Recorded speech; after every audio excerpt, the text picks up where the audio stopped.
Good morning, students. I welcome you all in our class. I hope everyone is fine. Now we are learn the 11th standard English. In your English textbook, we have totally 6 units are there. In this particular class, we have to learn Unit 1 Prose. Before going to study the lesson, some questions I will ask for you. If you live in a nuclear family or joint family, which one is best one? Nuclear family means a small family. Father, mother, brother and sister. Joint family means we have lot of relationship. Grandfather, grandmother, your father, mother, your sister and uncle, auntie, uncle, son, daughter. We have lot of relationship in your family. That is a happy family. If you live in a joint family means we get a lot of experience about life and sharing, caring in your grandfather and grandmother's love, isn't it? In this story also we have to learn the portrait of a lady written by Kushwant Singh is an autobiographical lesson. Autobiographical means சுயசரிதை. இந்த ஆத்தரோட வாழ்க்கையில் நடந்த உண்மை சம்பவத்தை தான் உங்களுக்கு ஒரு லெசனாக convert பண்ணி கொடுத்துருக்காங்க. ஓகேவா? The author and his grandmother, how to lead the life and what are all the good things the author learned from his grandmother. These are all the things we have to learn this lesson. So watch the video carefully. Don't skip the video until the end. Biographical narrative, The Portrait of a Lady. This is an interesting narrative by the author. I hope you will enjoy this piece of prose. This prose piece is found in Unit 1 of your textbook. And as you listen, be sure to learn as many new words as possible. Now let's take a quick look at Kushwant Singh's background. He is an interesting personality and he is one of the most acclaimed literary figures. Kushwant Singh is one of India's best-known novelists. He is also a humorist, journalist, diplomat and lawyer. He produced some of the most admired English language fiction and non-fiction in India. For many years, he was the editor of the journal The Illustrated Weekly of India. He received the Punjab Pradhan Award in 2006 and he was also honored in 2007 with Padma Vibhushan, the second highest civilian award in India. This shows he is one of the most celebrated writers in Indian writing in English. He is known for his keen sense of humor, secularism, sarcasm and love for poetry. He had an uncanny knack of bringing out profound truth using a vivid and simple language. His works are often regarded as social satire. Train to Pakistan is one of his brilliant works. It is a historical novel which captures the events surrounding the partition of India after the British rule. In 2007, he published the book The Portrait of a Lady, Collected Stories. This volume contains the prescribed text, The Portrait of a Lady. This is the prescribed prose piece for our first unit. But before we begin, let me ask you a simple question. What comes to your mind when you think of your grandparents? Maybe their kindness, love, rebukes, and stories. Now take a quick look at the pictures which are displayed on your TV screen. What do you see? You can see everything that grandparents do for their grandchildren. They feed their grandchildren, tell stories,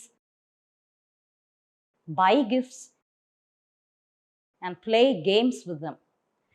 How many of you have experiences like this? Think about it. It is said that having grandparents around is always good for you. According to a study at Boston College in America, an emotionally close relationship between grandparents and grandchildren is associated with a stress-free lifestyle for both generations. So, if you have grandparents, make sure that you spend time with them. With that being said, we shall now return to what Khushwant Singh has to say about his grandmother in his biographical narrative, The Portrait of a Lady. The word portrait may mean a photograph or a detailed description of someone. And in this story, the author gives a detailed description of his grandmother. His grandmother was from a village and she was a devout lady. The author had a strong emotional bond and intimate relationship with her. He begins the story by saying that just like all grandmothers, his grandmother was also old. And it was hard for him to believe she once had a husband. Khushwant Singh had never seen his grandfather in person. He had seen his grandfather only in a portrait which hung above the mantelpiece.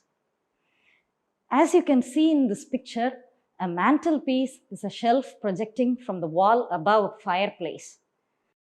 In the portrait, he could see his grandfather wearing a big turban and loose-fitting clothes. He had a long white beard. He looked like a 100-year-old man who had lots of grandchildren.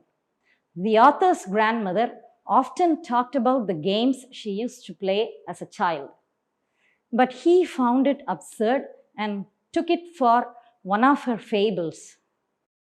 Now look at the picture and learn the meanings of the words absurd and fable. Have you understood the meaning of the words absurd and fable? Absurd means illogical. It doesn't seem logical to the author that such an old lady could have played any game as a child. So the author and his siblings thought that their grandmother was just telling them stories to amuse them. Then the author proceeds to describe his grandmother's appearance. She was short, fat, and slightly bent. She hobbled around the house wearing a spotless white dress. How does your grandmother look like? His grandmother had a peculiar way of hobbling around. The word hobble means walking unsteadily. You can see it in the picture displayed on your screen. As his grandmother was very old, she walked unsteadily with one hand resting on her waist to balance her stoop. And in her other hand, she always carried a rosary. Have you ever seen a rosary? A rosary is a string of beads used in prayer. Her lips always kept moving in inaudible prayer. She was a pious woman who always spent her time in prayer.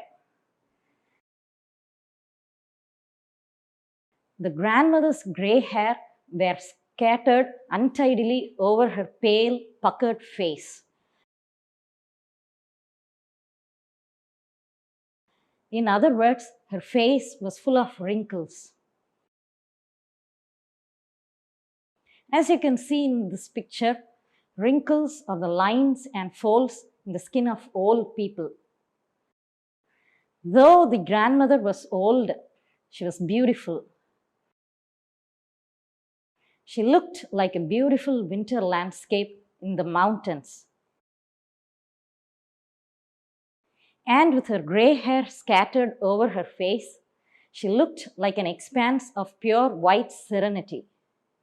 An expanse is a wide area of land, water, or sky.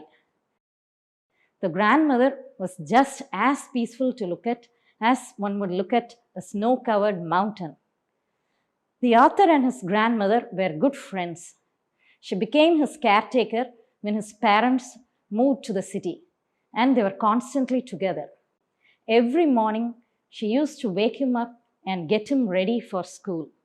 While she bathed and dressed him, she said her morning prayer in a monotonous sing-song. She always said the prayer in an unchanging, boring tone.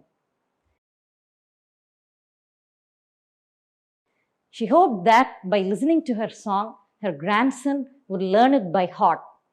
but the author never cared enough to learn it.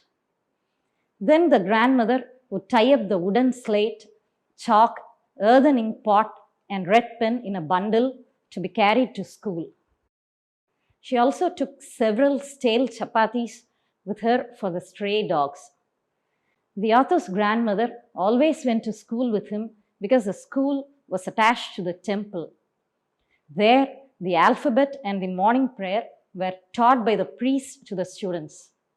The grandmother sat inside the temple and read the scriptures. When the school was over, they were followed by the village dogs on their way back home. The grandmother threw chapatis to those stray dogs. They were growling and fighting with each other for the chapatis. Then came a turning point in their friendship. The author's parents sent for them to live in the city.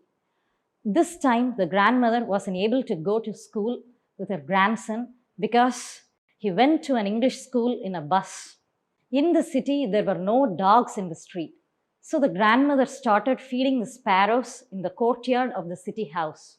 Every day, when the author came back from school, the grandmother asked him what the teacher had taught him. When he told her about the English words, Western science, law of gravity, and Archimedes' principle, the grandmother became unhappy. She was worried that her grandson was not taught about God and the scriptures. Also, she did not like the music lessons that were given to him. When the author went to the university, he was given a separate room. This snapped their friendship. Snapped here means broken. In other words, it broke their close relationship. Anyway, the grandmother accepted her seclusion with resignation. Have you ever heard of the word seclusion before? It means isolation or separation or loneliness. Though it was difficult for the grandmother to live in isolation, she seemed to have accepted it. From that day onwards, she sat by her spinning wheel from sunrise to sunset. She kept reciting her prayers and rarely talked to anyone. She only relaxed for half an hour in the afternoon to feed the sparrows. Every afternoon, hundreds of sparrows gathered around her, creating a bedlam of chirruping. The phrase bedlam of chirruping refers to the noisy confusion made by the chirping of the birds. Kushwant Singh's grandmother too enjoyed her time with the sparrows. Some sparrows even perched on her shoulders. Perched here means sat. Some sat on her legs and some even on her head. The grandmother never shooed them away. It was the happiest time of the day for the grandmother. After completing his university education, the author decided to go abroad for further studies. He thought that he would not see his grandmother again. But his grandmother thought differently. She was sure that she would see her grandson again. So she wasn't even sentimental. She even came to see him off at the railway station. But she did not talk and her lips moved in prayer. She kissed him, leaving a moist imprint of her lips on his forehead. The author cherished it because he thought that it was the last sign of physical contact between them. But when the author returned home after 5 years, his grandmother met him at the railway station. She clasped him in her arms, but she did not talk and her mind was lost in prayer. Even on the first day of his arrival, the grandmother's happiest moments were with her sparrows. And she fed them for an unusually longer time with frivolous rebukes. Rebukes here means scoldings. Having fun with the sparrows, the grandmother amusingly scolded them. That evening, a change came over her. For the first time in her life, she did not pray. She gathered the women of her neighborhood. Then she took an old drum and started singing. The grandmother sang of the homecoming of the warriors to celebrate the arrival of her grandson. For many hours, she kept thumping on the dilapidated drum. As you can see on the TV screen, dilapidated means damaged, and everyone in the household tried to stop her from overstraining. But she did not pay any attention to them. The next morning, the grandmother fell ill. She had a mild fever. The doctor said that she would recover soon, but the grandmother told them that she was going to die. Because she hadn't prayed during the last few hours of her life, she wanted to pray without wasting any more time talking to them. She lay peacefully in her bed. She was praying and counting the beads of her rosary. When no one was expecting, her lips stopped moving and the rosary fell from her lifeless fingers. She was dead and a peaceful pallor spread on her face. As you can see in this picture, pallor is an unhealthy, pale appearance of the skin. Then they lifted her off the bed and lay her on the ground.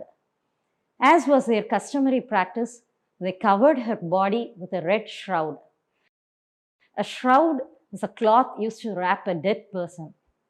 After mourning for a few hours, they started making arrangements for her funeral. Thousands of sparrows gathered around her body and sat scattered on the floor. Strangely enough, there was no chirruping of the sparrows. Even the sparrows seemed to mourn her death. Feeling sorry for the birds, the author's mother broke bread into little crumbs and threw them to the sparrows. But the sparrows did not eat any of it. When the body was carried away, the birds flew away quietly. The next morning, the sweeper swept the crumbs and put them into the dustbin. This story is not just about the grandmother. If it were so, the story would have ended with the grandmother's death. But the story is continued to show the empathy of the sparrows. The mourning sparrows showed empathy by not eating the breadcrumbs thrown to them. The author seems to wonder whether animals sometimes show more empathy than human beings themselves. Now it's time to do a quick recap of what we have learned so far. The author had a close friendship with his grandmother during his childhood days. But the friendship between them was snapped when the author got a separate room of his own. Then when he returned home from abroad, the grandmother sang a song of the homecoming of the warriors. The next day, the grandmother fell ill and passed away. Now try to answer the questions that come up on your TV screen. Describe the grandfather as seen in the portrait. Can you think of an answer for this? Okay, let me tell you the answer. The grandfather wore a big turban and loose-fitting clothes. He had a long, white beard. He looked like a 100-year-old man who had lots of grandchildren. Okay, let's move on to the next question. Describe the author's grandmother. The grandmother was short, fat, and slightly bent. Her face was full of wrinkles, with her gray hair scattered all over it. She looked like the beautiful snow-covered mountains. Okay, why did the grandmother accompany the author to school? She accompanied him because the school was attached to the temple, and she could spend hours in reading the scriptures at the temple. What made the dogs follow the grandmother after school hours? The dogs followed the grandmother because she threw chapatis for them when returning home. The stray dogs were growling and fighting with each other for the chapatis. What was the happiest time of the day for the grandmother? Every afternoon, the grandmother sat in the veranda and broke bread into little crumbs to feed the sparrows. Hundreds of sparrows gathered around her, creating a bedlam of chirruping. This was the happiest time of the day for the grandmother. Okay, now we have come to the last question. How did the grandmother spend the last few hours of her life? During her last few hours, the grandmother did not waste any time talking to her family. She lay peacefully in bed, praying and counting the beads of her rosary. Let us now recollect some important words that you have come across in the text. The first word is absurd. It means illogical. For example, it is absurd to argue about the events of the past that are irrelevant. The next word, fables, means tales or stories. Aesop's fables are very interesting to read. Okay, now let's move on to the next word. Hobbled. Hobbled means walking unsteadily. For example, after the accident, Sudan hobbled to the hospital. The next important word is puckered. It means wrinkled. For example, the grandmother's face was full of wrinkles. The next word, monotonous, means unchanging. School children often recite the multiplication table in a monotonous manner. The next word, snapped, means broke. For example, both countries snapped their diplomatic relations as the talks failed. Let's move on to the next word, seclusion. It means isolation. For example, sages often prefer to live in seclusion. The next word is bedlam. It means noisy confusion. The sudden explosion in the factory resulted in a bedlam. The next word you have encountered is perched. Perch means sat. For example, the birds of the air often perched on our neem tree. Okay, let's move on to the next word, rebukes. It means scoldings. There was a strong rebuke from my parents for my poor performance in English. And the last important word is dilapidated. It means damaged. The old building in our village is in a dilapidated condition. Now turn with me to page 5. We shall learn how to do the textual exercises given in the third section of this page. Let's learn how to answer these questions in a paragraph. Okay, now let's look at the first question. The grandmother played a vital role in the author's formative years. Do you know what this means? The grandmother had an important role to play during the childhood of the author. Okay, now you can give your own example of how elders had a positive influence on your childhood days. You can include examples from your own story. Okay, now let's move on to the next question. As young Kushwant Singh, write a letter to your parents describing your daily routine, expressing your thoughts and feelings about staying in the village. So imagine yourself as the author and try writing a letter to your parents.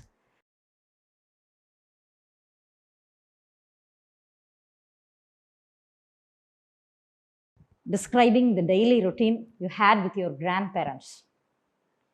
Okay, the final question. Animals are capable of empathy. Substantiate this statement with examples from the story as well as your own experiences. Do you know what empathy means? It means understanding and entering into another's feelings. So you can substantiate this statement including examples from your own story and your own experiences. Okay, students, that's it for now. You can always do the exercises that are given at the back of your textbook. Do write them and make sure that you get it corrected from your teachers. Hope you have enjoyed today's lesson. Students, I hope you are all learned the lesson very well.